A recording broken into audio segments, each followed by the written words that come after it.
We got away for a few days and I thought it would be fun to show you everything that I painted while I was on vacation. I actually painted a custom cover for this. I wanted the pattern to kind of be reminiscent of either layers of mountains or hills. And then on the back side of the cover, I actually cut out and pasted in a few of the birds.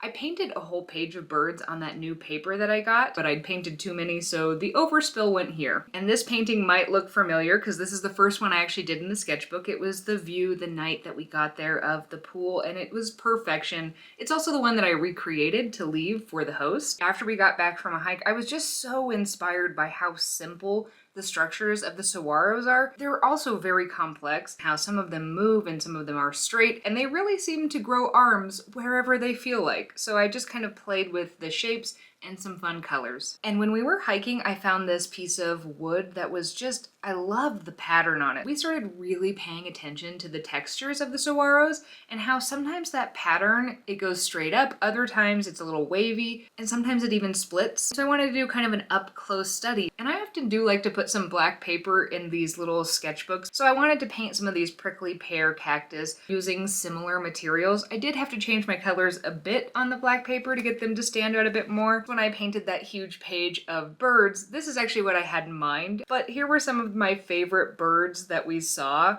The only one that I wasn't able to 100% identify was the hummingbird, because I think we saw a couple different types, but they'd never really slowed down enough for me to get a really good look at their coloring. This was meant to kind of be at night, and I was really trying to figure out how far I could push both my white gel pens as well as my white watercolor and white crayons to see how much I could get it to actually stand out from the black paper. And while we were there, the cactus was actually fruiting. It was so neat to see. So I wanted to kind of just like zoom in on a little detail of that, kind of how they go from the white lovely flowers, which I didn't feature here. They kind of shrivel up and turn black, and then there's these like super vibrant pink fruits that are at the top of them. And I don't know why, but this kind of reminded me of that artwork where it's the guy with the hat, the green apple. And I absolutely love landscapes. This one I didn't want to focus so much on the cactus. I actually really like these pokey, I'm not sure what these are called. Let me know if you do know. The shape of this felt like something that would be growing in a coral reef, and it was also flowering just at the very tips. It was super cool. On the next page, I think I felt a little guilty for taking the easy way out and not painting all the saguaros. So I had to go at painting a slightly more complicated version of this scenery with the saguaros. And then on the final page, in the yard of our house we stayed at,